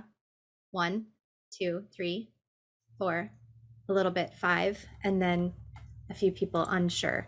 Okay, what I'm not going to do today is go into a lot on blooms, but I will go into a teeny tiny little bit with this workbook. Honestly, I loved, Francois brought up in our chat, just to kind of like level set on learning objectives a little bit. Francois brought up like a really great PDF that I had never seen before, and which was like leaps and bounds more detailed than anything that I had given to you in your resources, like recommended resources. And it's awesome, and literally not anything that like I would ever need, because that's just, it's so intense. And so when it comes to learning objectives, especially for more like corporate training, and also especially for more like consumer facing training, like for someone like Javi and Jay, learning objectives, they matter, but not to the degree that they do in academia. Like people are not like checking your lesson plans to make sure that you're, you know, meeting certain standards, et cetera, et cetera. Like you're the one who's going to care more than basically anybody else. And so at the end of the day, like what I was taught is like pick a verb is basically it. Like look at the pyramid, pick your little layer, find a verb, and then go with that. Like that, everything that you need to know about writing a learning objective is in the content that I've given to you. So either I'm not going to go into it right now. So look at it after class if you haven't already. But at the end of the day, like what a learning objective really is what you'll see at the end of this course. The learners should be able to X, Y, and Z. So let me pop up in my slide again one more time. Let's make a copy. All right. Over here. Here. Okay, so learning objectives. Learning objectives are really interesting, and I made this worksheet. I recreated it a little bit, and so I'm giving it here to you to use now. I think this is useful, and this will help us to sort of guide our process. But essentially at this point, we have chatted now with Javi, we've chatted with Jay, and we have a couple of ideas about directions that we're going. And the next step in the process is really to get like very clear on, after taking this course, what does the learner need to be able to do, and how will we know if they can do it? And so this type of exercise I think is really useful for us to start to kind of like craft that content a little bit, craft the basically what I see learning objectives as, and we'll talk about this next time as we talk about outlining, but I see these as basically the anchor point to your content. So the way that I do my outlines, the way that I write my courses, I start with a learning objective. And I think back to writing like a 5-paragraph essay in like 7th grade. Like you have a beginning, and then you have the middle, right, with your like 2 or 3 paragraphs, and then you have a summary. And honestly, like as silly as it sounds, for the most part, if you just kind of rinse and repeat that process, like your courses will be pretty good. Now the part that makes it interactive is that sort of measurable learning objective, right? So if we have a learning objective that is, you know, at the end of this course, Maria will be able to identify the 6 medicinal herbs to grow to create tea at home, for example. Then we know, like right off the bat, okay, well, she will be able to identify them. That's great. So we'll think about our Bloom's taxonomy in terms of like, what does that actually mean? But how can we assess if she can identify them? Maybe with a quiz, maybe with a drag and drop interaction, maybe with some type of essay or a different type of like question that we can ask. And also is identify all that we were really asking her to do. So when we talk about blooms, and I feel like I am going to actually bring up this right here just for the sake of having it. Sorry, let me ramble for a second. Oh, look how many people are online. That's so nice. Okay, right here. So Bloom's has 6 levels. This is the revised taxonomy. But like I said, really, I was taught you find where you need to fall on this pyramid and then you pick a verb. So figuring out like what level of learning do you really need to go into? So for that example that I just brought up, which was Maria needs to be able to identify, you know, the 6 types of herbs to make a medicinal garden or whatever. Is that enough? That might be part of it. That might be remembering, that might be identifying here in understanding. There's the word identify.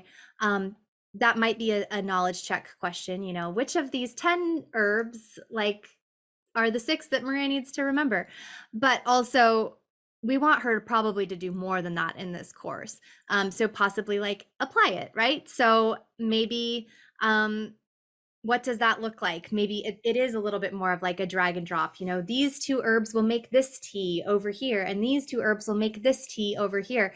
In an online format, the higher that you go up, the much more difficult it is for us to actually assess whether or not folks are able to do that. Remembering, understanding, applying, analyzing, like, yes, analyzing is kind of like a tricky one because it's really kind of complicated. As you can see here, like comparing, you're contrasting, you're examining.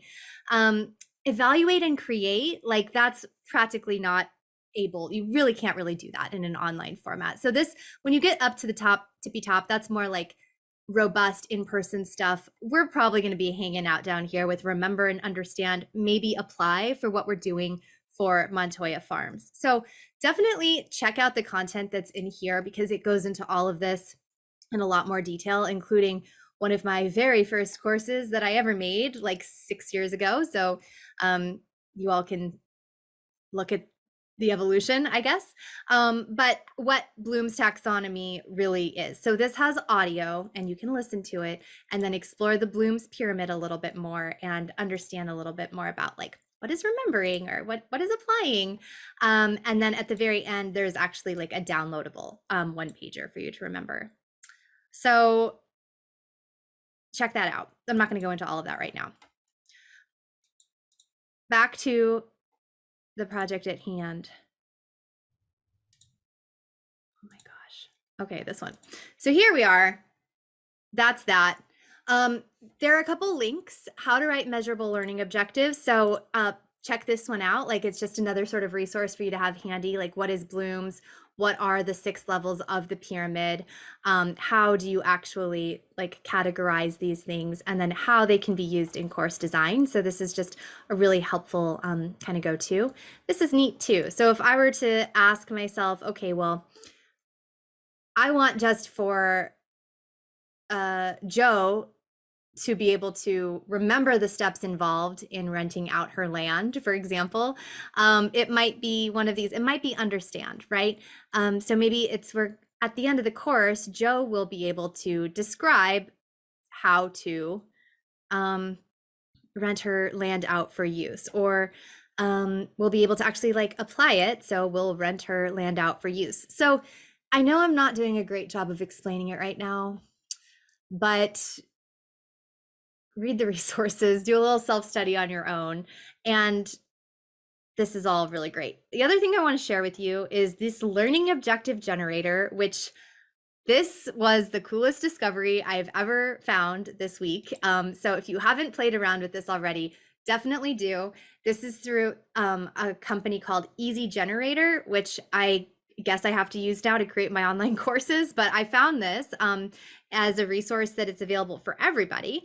And it's basically just like a plug and play type of thing. So like maybe for now we can just sort of walk through this and see what it looks like. So who's the learner? Let's just shout out a learner. We'll play for a second.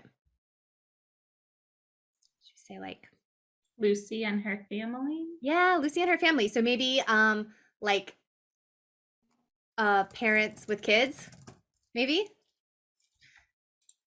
And then what are we hoping for them to be able to do? And this is so cool, right? Like we've got, it's backwards. If you think creating is actually at like the top of the pyramid. So this is that first level here, remembering. What do we want for them to be able to do?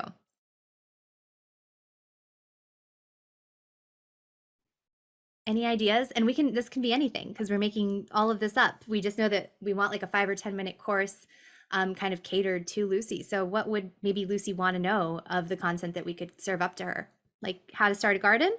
Yeah, gardening 101. Totally. Okay, so that probably would require more than just remembering, right? Because like maybe remembering would be like remember the like how deep to dig your raised beds or something, but maybe understanding is always kind of a good one. Explain, maybe. Yes, I love a good explain. So parents with kids will be able to explain, and then there's a goal. And oh, look, you can add your own verb if you don't like those. So the goal. So what is the task that the learner has to do? So they give us an example here, the text editor to produce landing pages for their startup. So in this case, parents with kids will be able to explain something. Like what would they want? What would we want them to be able to explain? Like the task. How to cook. Yeah, we could do how to cook. How to cook like New Mexican cuisine, maybe. Yeah. And then we're gonna move on to the how. Like what is the condition? So they say without mentoring by a senior engineer, they're thinking more of a training thing. But maybe this is Like with organic produce. I love it. Ta-da! Look at that, isn't that cool? So parents with kids will be able to explain how to cook New Mexican cuisine with organic produce. That's lofty. Like it's big. Like I feel like that's very like, it's probably not specific enough to what it is that we really want. So I would drill down deeper, like, okay, like what kind of New Mexican cuisine are we talking about probably here, right? And is explaining it like really enough, or do we want for them to be able to like cook it, for example?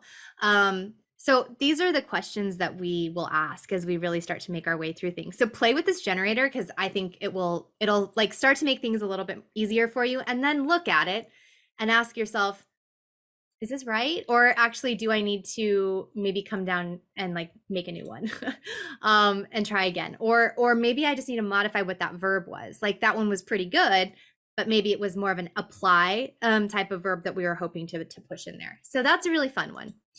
So play around with that. So this is just kind of, yeah, like I said, like a little worksheet. So what actions should the learner be able to take after completing this course? How will we know if they're able to do that thing?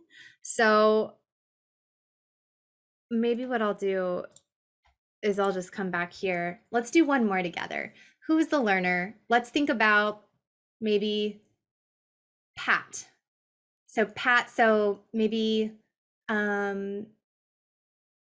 community like outreach coordinators or something.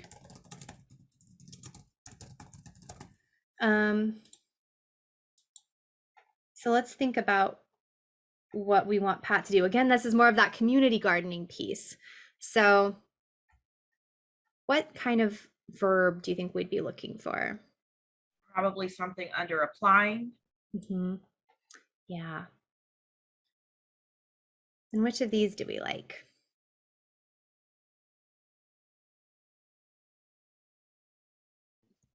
I kind of like practice.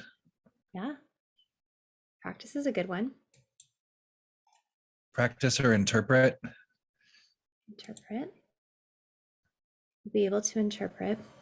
Interpret is like, not to say it's a bad one. I just always have to ask myself in this moment, like, how will I know? Like, that's sort of my double check. And I'm like, how will I know? And is that something I can do in an online capacity easily? Can I know if they can interpret something?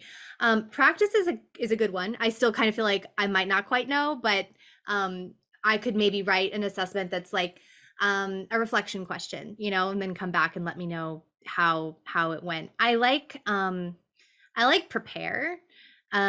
For this, maybe like prepare, like the steps involved in preparing to set up a community garden, because I do think that that might be something that we could look. Applying it's a tricky one because it is a little bit more complex, but I was kind of thinking show, because he's going to need to be able to show others how to, you know, create a garden, perhaps. Yeah. I like them all. Say demonstrate. Demonstrate? Yeah, demonstrating. I'm going more towards produce. produce. Yeah, I was thinking produce, like he's gonna have to make something to give to somebody Yeah. else. Mm-hmm. Yeah. Well, y'all are both teachers, so I feel like I should probably listen to you on this. Let's go with yours. And then maybe you can help us. Like, how will we be able to know that? So, community outreach coordinators will be able to produce what? What is the task? That community garden. So what are we asking him to produce here?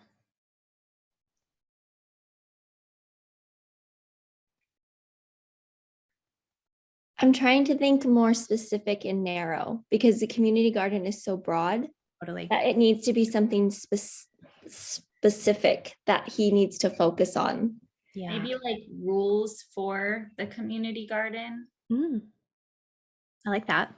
or like guidelines. Maybe rules is too strict or too like first gradey, but like I like Maybe, like Like a checklist of all things necessary to begin a community or supplies or I don't know, but I feel like it needs to be some kind of checklist. Yeah.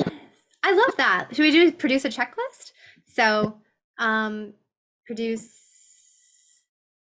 is that what I will do here? Describe the task. The task isn't really a checklist though.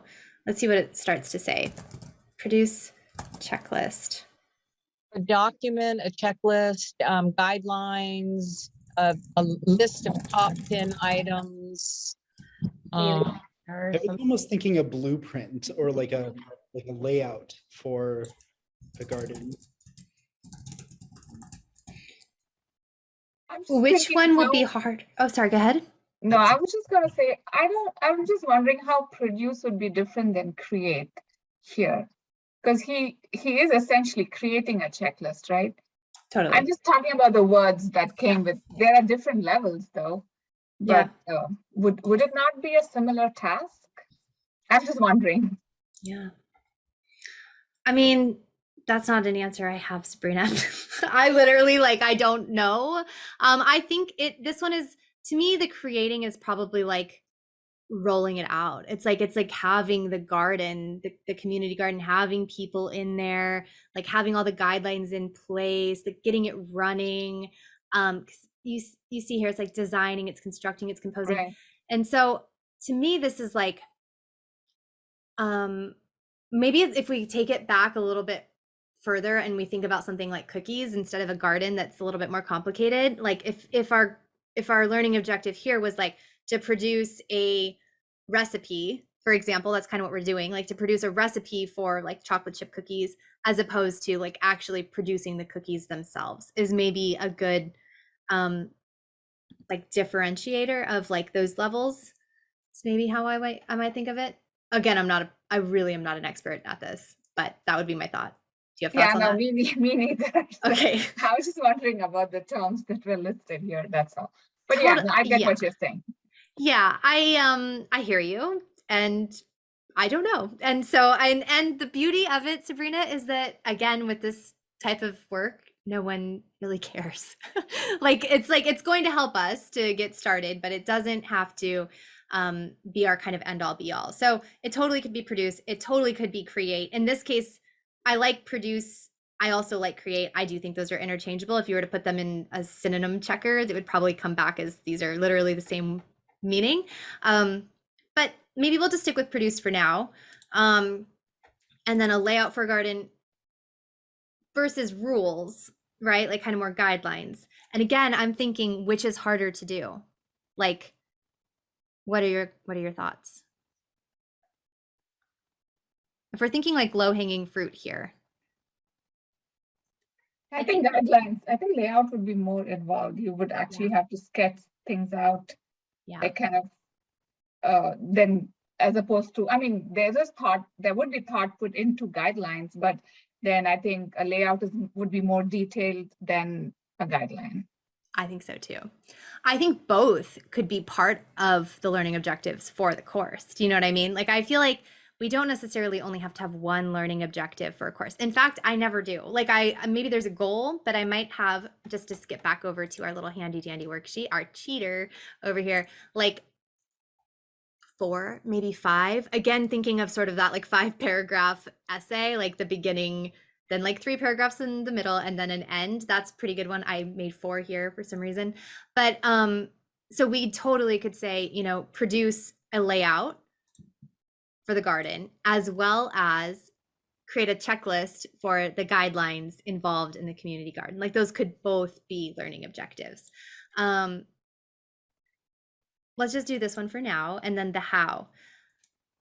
This is something I don't actually really ever use, to be completely honest with you. Like, what is the condition? Like, that feels next level education-y to me. So I don't care if that's in there or not. Like, this is good for me. But if you want to go like one step further, feel free. You know, what's the condition? In this case, it's like, let's do it by 2 weeks from now. Like, let's get this, you know, bad boy cooking. So play around with this for sure. I think that will be really helpful, especially as you're first getting started. So what I was hoping that we could do, because we talked a little bit about the different personas, like creating a specific type of course for each and every one of them. Jay seemed really open to that. He definitely seemed like, okay, this is going to be used as a marketing piece. All of these courses will be hosted for free on our LMS for anyone to access who wants to, similar to a YouTube style. I know that he liked sort of that rolling, you know, rolling them out maybe a little bit by little bit. So it's okay if they're not all done at once. And then I know that he also liked that sort of recipe card and deep dive into a little bit more of like the types of tomatoes types of idea, Gail. And Sabrina, I saw your comment about how you always get so excited about them in the Pacific Northwest, but they don't grow. And I remember that sadness. So what I was thinking we could do is try to brainstorm. And I don't actually care. Like, here's the secret. Like, I don't really care which one of these you choose. I think at this point, probably it'll be fun or feel like an exercise if you wanted to kind of try to match them. Like, for example, for Lucy, what type of course would we create for Lucy? For Joe, what type of learning experience, I should say, it's not even necessarily a course, learning experience or asset would we create for Joe? What would we create for Pat? What would we create for Maria? And so what I was hoping we could do is think about that. Like, what is the course topic? Like, what's in it for the learner? So to Eric's point that he made earlier, I like to kind of think about this again. Eric and I have done a lot of like consumer facing content, so it's always a bit of a different spin, but like, why does somebody care? Especially for this, like, they're not paying for it, it's free. What's in it for them?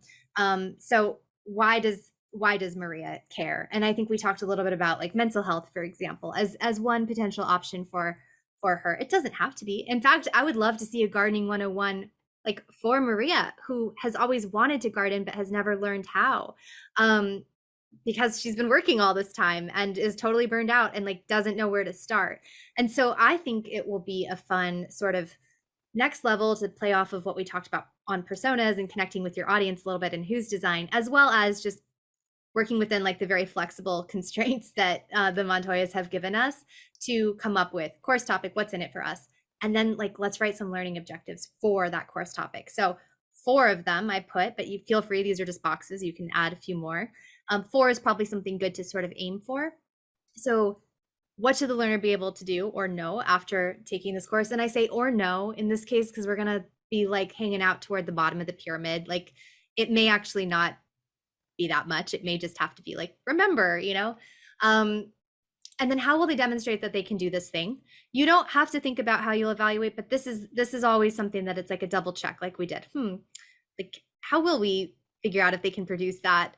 And if it's too cumbersome, like for example, for the like level 6 of create, we'd probably have to go with Pat and be like, show us this garden, right? Like, that might be really, really complicated, but write it down. Like, if that's where your brain goes and that's what you want to achieve, like, write that down and then sort of ask yourself, okay, we might not be able to get there with this learning experience, but is there some way that we can sort of like reel that back or pull that in? Or is there some way that we might be able to think about, let's send, you know, Pat a follow-up email 6 months from now and ask him to send us a picture of how things are going. Like, maybe that's a way to assess. So start to kind of brainstorm, because I think right now we're still really in that like ideation sort of beginning of ideation phase of design thinking. So really anything can happen at this point.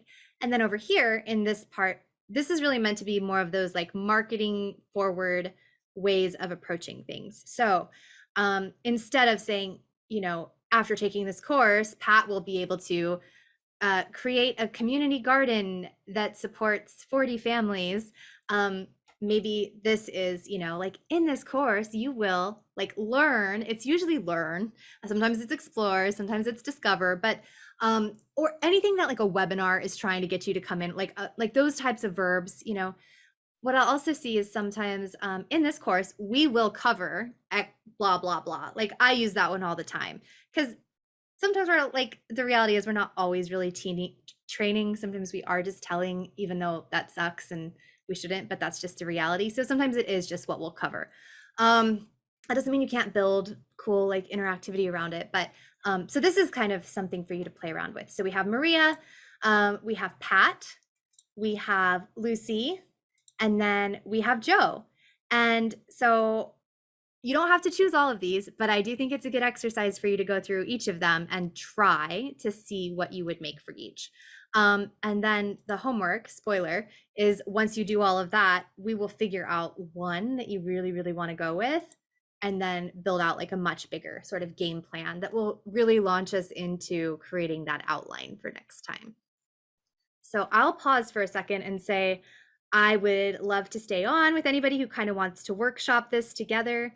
If folks want to pop and you just kind of want to do this on your own, along with the Bloom's content that I've given you in Mighty Networks, totally glad to do that. But this is your time and I want to be able to serve you however I can. And I also know it's just like been a really long day for everyone. So if you really want to go, that's also fine. I think I'm gonna hop off, but Totally. I did have one idea, but I can't remember what it's called. So it's like that idea of like, it's not virtual reality, but when you have like the picture of the room or like the picture of the farm, and you can go around, like kind of look around different ways and like click on different tools or whatever. Like that was one of my ideas for maybe like the kids one or the community garden one. But I don't remember what that's called. So if anyone could help me out with that before I leave. This is like M's jam right now.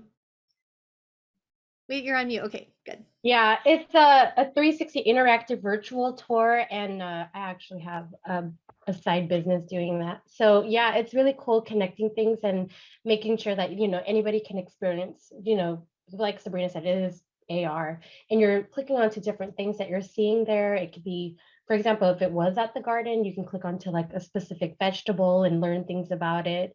You could even be linked to like different interactive games, different types of videos, things like that. So basically, that's something that I did for a clinic recently about, you know, somebody that's onboarding and basically kind of understanding what they're looking at just by being in that room. So it is a really cool thing. What did you create it in, Em?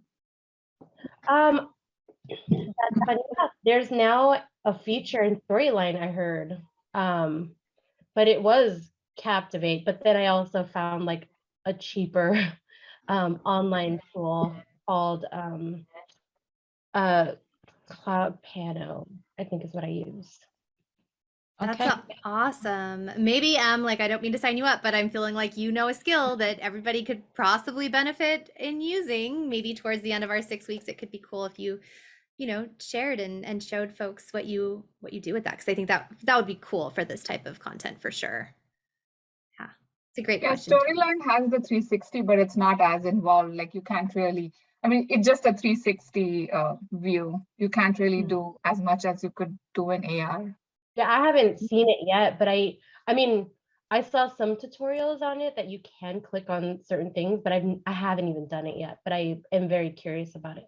I know. Yeah, it's just a label, but I myself don't know much about AR, so maybe I don't know what I'm talking about. But it's Storyline. It's just like a label you click. I mean, I have one course I did, and actually it was an interactive tour of Kauai. I think I had mentioned this to Gail when we had just started the Who's design, And I used that like a 360 view. It was one of the lighthouses. But yeah, but I don't think it's as involved. But yeah, but I would love to learn about AR too. Maybe I'll send you guys one that I have of a demo office. Do it. We would love to see that. Yeah. Cool. Awesome. Thank you, Em. Yeah. And then Tony, like, if you have any other questions, feel free to Slack, but thank you. How's everyone else feeling? Like, do you all want like a little bit more like guided hands-on practice? Do you want to hop? I'm gonna hop off. It's Okay. almost it's past dinner time, so I'm just gonna. Okay. Yeah, Yeah. thank you. All right, Thanks. everyone. It was great to connect. I feel like we have a lot clearer direction about where we're going. Hopefully you do too. So enjoy the workbook. I'll make a homework folder for that tomorrow, and we'll connect next week on how to create an outline. Bye. Okay. Thank you. Bye. Take All care. right, good night. Bye. I just clicked on that and it's kind of cool. I just clicked real quick and I see it kind of Yeah. moving around.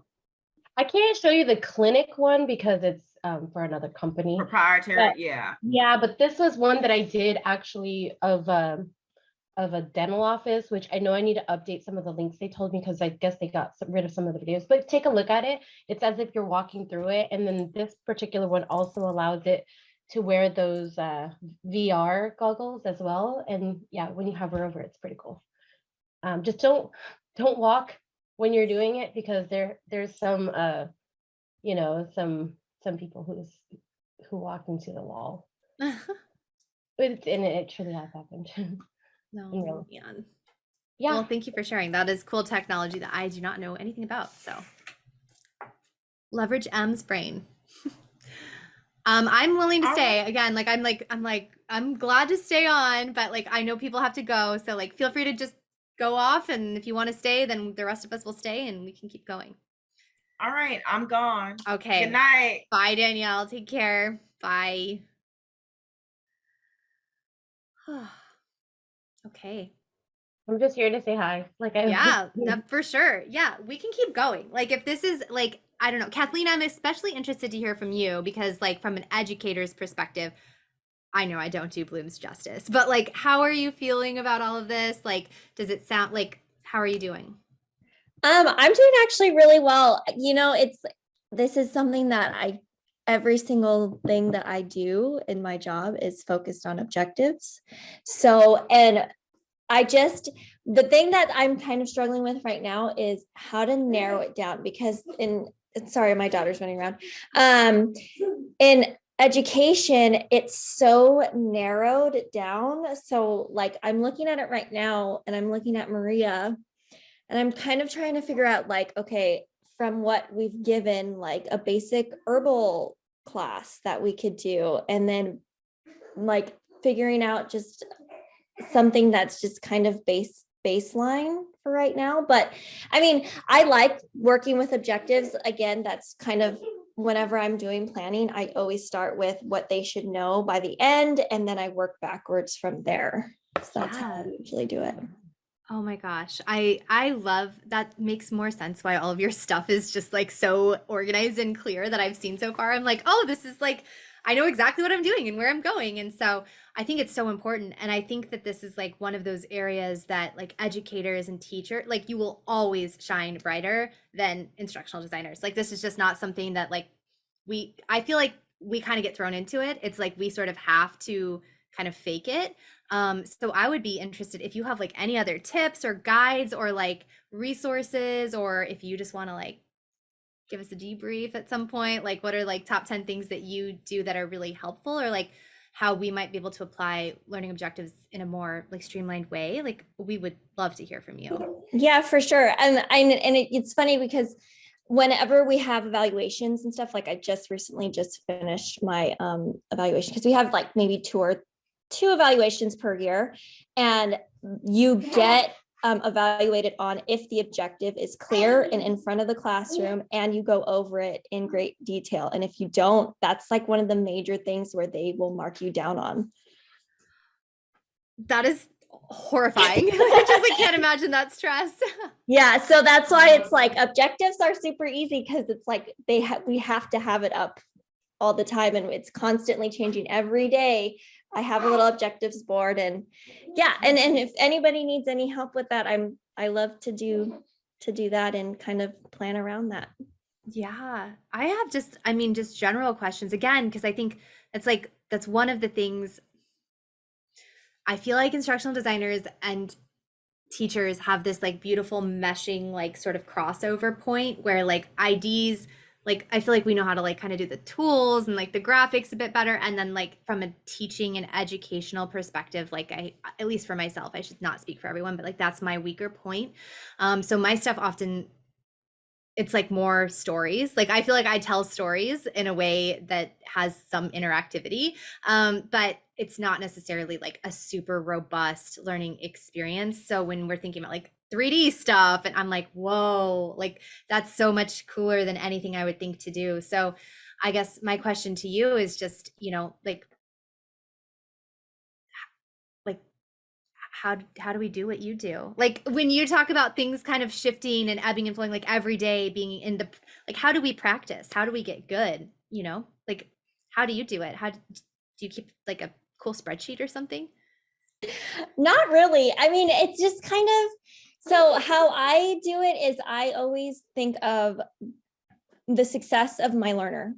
I always think of how do I be specific where I know at the end of the day, they're going to go home and they're going to tell their parents. Cause I always think of, well, parents, they always go home and ask their parents, the parents always ask like, well, what did you learn today?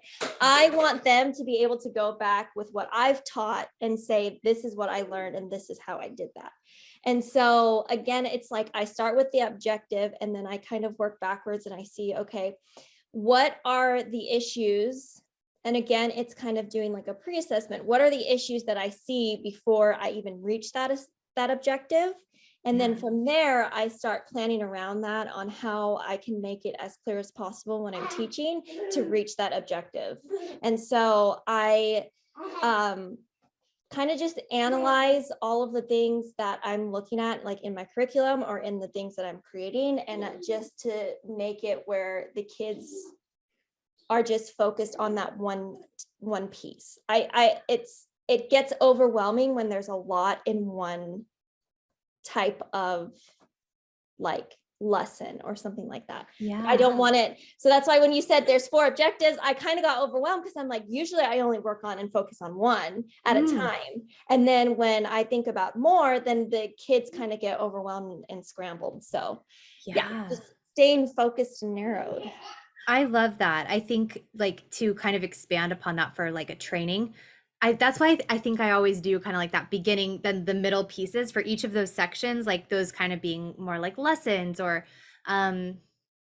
sections or chapters or whatever you want to call it, sort of those middle pieces being really, really focused on like one objective and using those to really structure the outline is how I kind of accomplish that for the same reason, right? It's like when the kids probably like, they learn their lesson, then they take a break and go out to recess, and then they come back, and then there's like another objective. And I feel like as we're sort of transitioning from chapter to chapter to chapter in e-learning, we can, with the adult learners at least, can kind of like transition a little bit more quickly into now we're going to do this other thing. So that's kind of how I'm thinking of it, is that this would be like a bigger course. Right. And then that's the thing is that I'm so used to scaffolding. And so when we were talking about Bloom's taxonomy, I was thinking like the basics of where we're focusing on Bloom's is that's scaffolded. And so when it's coming to like creating something, that's independent work. So as I'm seeing the bottom portion of like Bloom's, I'm thinking, okay, how am I going to support my learner more than when we go up, then that's more of the independent work that they're working on. I love that. Yeah. I mean, that should be, I'm like such a hands-on practical person. I'm like, we don't do that. Like no training like does that. I think all training, now that I'm learning a little bit more, just like all of it's kind of bad. I think, we're letting the stakeholders really run the show, and it's not really serving the learner. Like ultimately it isn't. So if we can get more people like you who are coming in with the background that you have, advocating for the learner with the perspective that you do, like that you bring to the table, I just think it's going to be so good. It's going to be so good for training overall. So I'm excited to like just learn more from you and try to do what you do. I'm like, I don't know, here's blooms, here's a pyramid, pick a verb. That's like that, but that really is enough. Like as sad as that sounds, like it is. So, but yeah.